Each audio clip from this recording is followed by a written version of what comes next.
تبارك الذي نزل الفرقان على عبده ليكون للعالمين نذيرا. السلام عليكم ورحمة الله وبركاته. بسم الله والحمد لله والصلاة والسلام على رسول الله وبعد. আজকে আমাদের class number 14 আর আমরা লেসন 18 থেকে আজকে শুরু করব। লেসন 18 শুরু করার আগে আমরা আসলে কয়েকটা জিনিস একটু দেখে নিই। আমরা আজকে যে জিনিসটা দেখব সেটা হচ্ছে হামজা। হামজা এভাবে উল্টা দুইয়ের মতো দেখতে, এটাকে আমরা বলি হামজা। এই হামজা এটার উচ্চারণ স্থানটা একটু আমরা যদি দেখে আসি, হামজার উচ্চারণ স্থানটা হচ্ছে এই যে, অর্থাৎ এটাকে বলা হালক, কণ্ঠনালীকে আরবিতে বলা হয় হালক। এই জায়গা থেকে আপনার হামজার উচ্চারণ হবে এবং হামজাদার শক্ত, অর্থাৎ এটার বাতাসটা কম থাকবে। হামজা এবং হা এই দুটো এই জায়গা থেকে হয়, হামজা হা। আমরা যেটা মনে রাখার চেষ্টা করবো ইনশাল্লাহ। এখানে দেখি যে হামজা আসলে তিনটা জায়গায় বসতে পারে। আলিফের সাথে বসে, আলিফের উপরে নিচে বসতে পারে, অথবা ওয়াওয়ের উপরে বসে, অথবা ইয়ার উপরে বসে। হামজা যার উপরেই বসুক সে কিন্তু হামজা।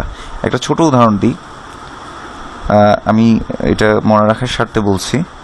যেমন চেয়ারম্যান সাহেব, ধরেন একটা গ্রামের চেয়ারম্যান সাহেব, সে যদি মাটিতে বসে সে তখনও চেয়ারম্যান, যদি চেয়ারে বসে সে তখনও চেয়ারম্যান, আর যখন খাটের উপর বসে তখনও সে চেয়ারম্যান।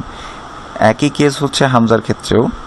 হামজা সে আসলে আলিফের উপরে বসুক, কিংবা ওয়ার উপরে বসুক, অথবা ইয়ার উপরে বসুক, যার উপরে বসুক সে কিন্তু হামজা, সে হামজার রুলসই গ্রহণ করবে। আচ্ছা, আমরা একটু এখানে চলে আসি যে প্রথম উদাহরণটা যদি আমরা একটু খেয়াল করি। এখানে বায়ের উপর আমি কার্সরটাকে নিচে রাখছি যাতে বুঝতে, আমার জাস্ট মাউসের কার্সরটা আপনারা খেয়াল করেন। বার উপর ফাতহা, এর বামে হচ্ছে খালি আলিফ, তার মানে এক আলিফ মাদ হবে ব্যাটা। কিন্তু এর পাশে হচ্ছে আলিফ থাকলেও তারপর কিন্তু হামজা। আমরা বলেছিলাম হামজা যেই রুলসে হোক, যার উপরেই বসুক সে কিন্তু হামজা। হামজার উপরে এখানে সাকিন, যদিও এটা একটু কম দেখা যাচ্ছে। হামজার উপরে সাকিন হলে কি হয়, একটু সাউন্ডটাকে সাথে সাথে অফ করে ফেলতে হয়। যেমন এই বায়ের উপরে আ দেয়া অথবা ফাতহা দেয়া, বাটা গিয়ে হামজার উপর সাকিন, হামজাকে ধরে ফেলবে, তাহলে কি হবে বা। আমরা কিন্তু কণ্ঠনালীর আইনের মতো করে ফেললাম, এরকম চাপ দিব না আমরা, বা একটু ধাক্কা দিয়ে আপনার অফ হয়ে যাবে, তাহলে কি হবে বাতা। আমি মনে হয় বুঝাতে পেরেছি। আবার একটু দ্বিতীয় উদাহরণ আসি। তার উপরে ফাতহা, তার বামে খালি আলিফ, তাহলে ফাতহার বামে খালি আলিফ থাকলে, বা আ সাইন তার বামে খালি আলিফ থাকলে এক আলিফ মাদ হবে তা। আর বায়ের উপরে আ দিয়ে বা অথবা ফাতহা দিয়ে বা, তাহলে কি হবে তা। কিন্তু এখানে একটু খেয়াল করি, তায়ের উপরে ফাতহা দেয়া, এই হাফটা যদি দেখি, তায়ের উপরে ফাতহা দেয়া, তার পাশে হচ্ছে হামজা। এটা যার উপরেই বসুক আমরা এটা খেয়াল করব। এটাকে লেখাগুলোকে আমরা যদি আর একটু বড় করে দিই তাহলে মনে ভালো হবে। আচ্ছা,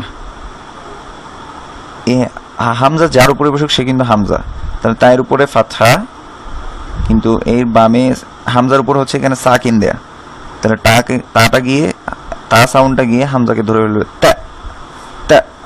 আর বায়ের উপরে আযোগ করা বা। আমরা যদি খেয়াল করি সাউন্ড একটু ধাক্কা দিয়ে যাচ্ছে, থেমে যাচ্ছে বা।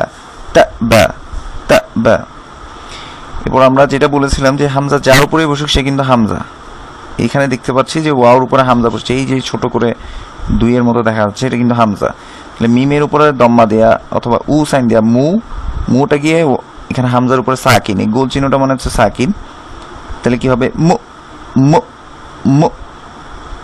সাউন্ডটা হবে মু। মিমের নিচে ই দেয়া মি। তারপর নুনের উপরে উন দেয়া অথবা দম্মা টান দেয়া, দুটো দম্মা, নুন মুমিনুন। আশা করি বুঝাতে পেরেছি। এরপর আমরা একটু দেখি এটা হচ্ছে একটা দাগের নিচে দুটো নুক্তা, এটা হচ্ছে ইয়া, ইয়ার উপরে ফাতহা দেয়া বা আসাইন দেয়া, তাহলে কি হবে ইয়া, ইয়াটা গিয়ে এখানে হামজা, হামজার উপরে সাকিন দেয়া, তাহলে হামজা সাকিন আমরা বলেছিলাম ধরে ফেলবে এবং শক্ত করে ধরবে, ইয়া ইয়া, তার নিচে ই দেয়া তি, ইয়া তি, ইয়া তি। এরপর উদাহরণ আসি, এটা ইয়া, ইয়ার উপরে আ যুক্ত মানে ইয়া, ইয়াটা গিয়ে ওয়াওকে ধরেছে ইয়াও, ইয়াও, মিমের উপরে আ যোগ করা মা, ইয়াও মা। এই দেখেন দাগ, একটা দাগের উপরে হামজা, হামজা যার উপরে বসুক সে কিন্তু হামজা, হামজার নিচে কাসরা দিলেই হবে ই, ইয়াও মা ই, জালের নিচে ইন দেয়া ইন, ইয়াও মা ইদিন, ইয়াও মা ইদিন। আমরা এবার বইয়ে চলে যাই, তাহলে এখানে আমরা যদি খেয়াল করি যে বায়ের উপরে ফাতহা দেয়া বা, এখানে এটা কিন্তু হামজাটা অ্যাপারেন্টলি আসে নাই, এখানে শুধু আলিফ দিয়েছে, এটা কিন্তু হামজা হিসেবে কাউন্ট হবে, তাহলে এটা হবে ব্যা ব্যা ব্যা। এখানে খেয়াল করি এখানে হামজার উপরে বা আলিফের উপরে সাকিন নেই, সেজন্য এটা এক আলিফ মাদ হবে ব্যা ব্যা, কিন্তু এটা কি হবে ব্যা ব্যা ব্যা ব্যা ব্যা। আশা করি বুঝাতে পেরেছি। এরপর আমরা উদাহরণগুলোতে চলে আসি। প্রথমে আমরা দেখি না, কারণ হামজার উপরে সাকিন আছে, নুনের উপর আদিয়া না, এটা হামজাকে গিয়ে ধরবে না তি, না তি। এরপর দেখি নুন, এক দাগের উপর এক নুক্তা, এটা হচ্ছে নুন, তারপর আদিয়া না, নাটা গিয়ে হামজাকে ধরবে না, তার নিচে কাসরত তি, কিন্তু এর বামে ইয়া সাকিন থাকে, ইর বামে ইয়া সাকিন থাকলে এক আলিফ মাদ হবে তি, না তি, না তি। এরপরে দেখি এখানে তার উপরে আ যোগ করা তা, এটা গিয়ে হামজাকে ধরবে তা, মিমের উপরে উ যোগ করে মু, তা মু, রর উপরে উ যোগ করা রু, তা মুরু, তা মুরু। এরপরে দালের উপরে আ যোগ করা দা, এটা হামজার উপরে সাকিন দেয়া, সেজন্য এটা কি ধরে ফেলবে দা দা। বার উপরে উন যোগ করা বুন, দা বুন, দা বুন। এরপরে তার উপরে আ যোগ করা তা, এটা হামজাকে কি ধরে ফেলবে, যেহেতু হামজার উপর সাকিন আছে, তাহলে কি হবে তা, তার নিচে ই সাইন দেয়া, কিন্তু এর বামে ইয়া সাকিন থাকাতে এটা এক আলিফ মাদ হবে তা তি, তা তি। নুনের উপরে আ সাইন দেয়া না, কিন্তু ফাতহার বামে খালি আলিফ থাকাতে এটা এক আলিফ মাদ হবে না, তা তি না, তা তি না। তারপর এটা দেখি মিমের উপরে আ যোগ করা, অর্থাৎ ফাতহা দেয়া, তার বামে খালি আলিফ থাকাতে এটা হবে এক আলিফ মাদ মা, মা, কিন্তু মিমের উপর ফাতহা, তার বামে হামজাতে সাকিন দেয়াতে এটা হামজাকে গিয়ে ধরে ফেলবে মা, মা, এটা হবে মা, মা, মা, মা। আমরা লেসন 19-এ চলে যাই। এই হাফটাকে বলা হয় সিন, তিনটা মাথা আর একটা লেজ আছে এখানে, এরকম দেখতে, মানে অনেকটা ডাব্লিউর মতো দেখতে ইংলিশে। সিন, এটার উচ্চারণ স্থান কোথায় আমি একটু বলে দিচ্ছি যে এটা মাখরাজ থেকে হয়। আমাদের সামনের দাঁত থাকে, নিচের দাঁত, উপরের দাঁত। নিচের দাঁতের মাঝখানের সাথে লেগে অথবা নিচের দাঁতের একটু আগার সাথে লেগে জিহ্বার আগাটা লাগবে আর কি, জিহ্বার আগাটা, আপনার জিহ্বার আগাটা নিচের দাঁতের মাঝখানে অথবা তার আগার দিকে, নিচের দাঁতের মাঝখান অথবা আগার দিকে লেগে লাগিয়ে দিবেন। আমরা এইভাবে লাগিয়ে দিব, ওখান থেকে সাউন্ডটা ক্রিয়েট হবে সিন, সিন, সিন। সিন এবং জা দুটোটা সেম জায়গা থেকে হয়, যদি এই হাফটা আমরা শিখিনি এখনো। রর মতো দেখতে, তার উপরে যদি একটা ডট থাকে সেটা হচ্ছে জা, সেটাও একই জায়গা থেকে উচ্চারিত হবে সিন, সিন, জা, জা। হ্যাঁ, তাহলে সিনের উচ্চারণ হচ্ছে জিহ্বার আগা তার নিচের দাঁতের মাঝখান অথবা আগা থেকে লাগিয়ে আমরা সিনটাকে বলবো। সিনের সাথে যখন আমরা ফাতহা বা আ সাইনটা দিব তখন হবে সা, সা, সা। কিন্তু সিন যখন সংযুক্তভাবে আসবে, অর্থাৎ কোনো অন্য হারফের সাথে লাগবে, তখন শুধু এই তিনটা মাথায় হবে, তিনটা মাথা ডাব্লিউ মতো মাথাটা হবে কিন্তু কোনো নুক্তা থাকবে না এখানে। সা সা, তাহলে আমরা এখন পড়ি। দালের উপরে আ দেয়া দা, রর উপর আ দেয়া র, দা র, সিনের উপর আ দেয়া সা, দা র সা। তারপরে যদি এটা দেখি, রর উপরে আসাইন দেয়া র, কিন্তু এখানে হচ্ছে এটা হামজা, হামজার উপরে সাকিন দেয়া, তাহলে রর সাইনটা গিয়ে এই হামজাকে ধরে ফেলবে, র র। সিনের উপর উন সাইন দেয়া সুন, অথবা দম্মাতান দেয়া সুন, তাহলে কি হবে র সুন, র সুন। এরপরে দেখি একটা দাগের নিচে একটা নুক্তা থাকলে এটা বা, বার উপরে ফাতহা বা আ সাইন দেয়া বা, কিন্তু এখানে এটা হামজার উপরে সাকিন দেয়া, কিন্তু বা সাইনটা গিয়ে হামজাকে ধরে ফেলবে বা।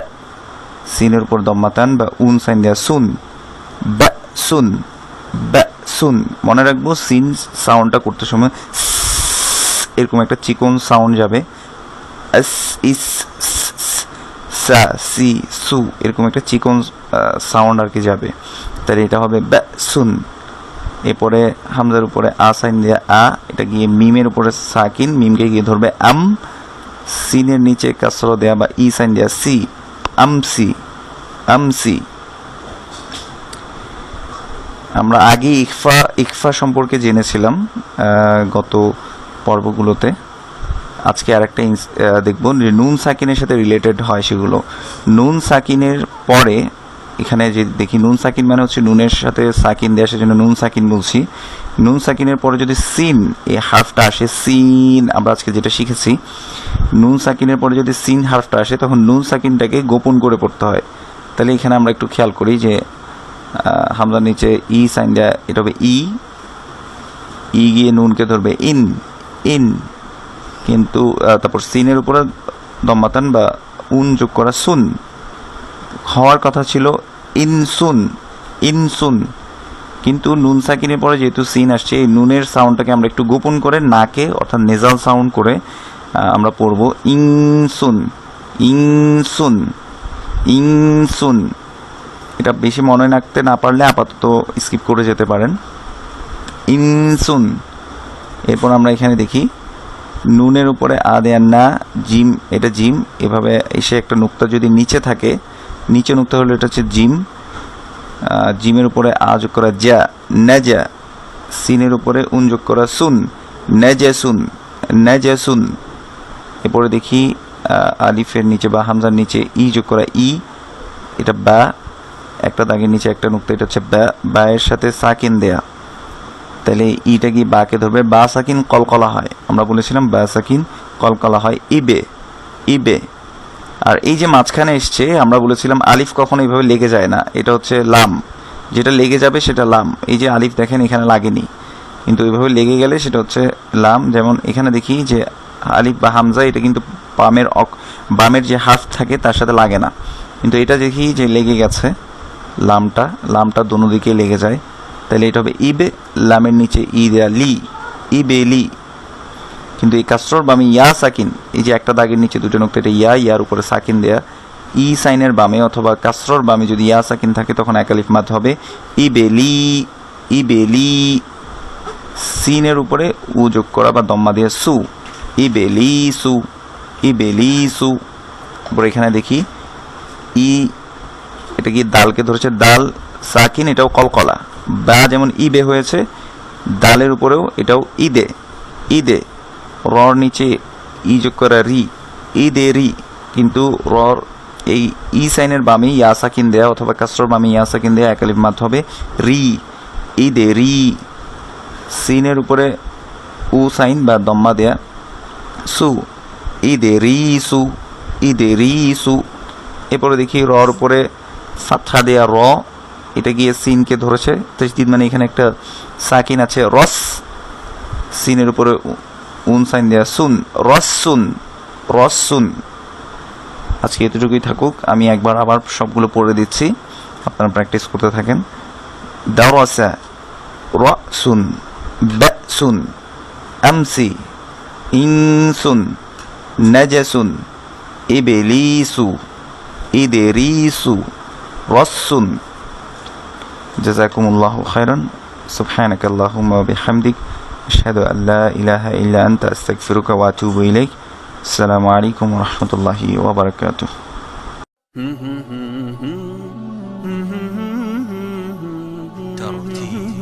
ترتيل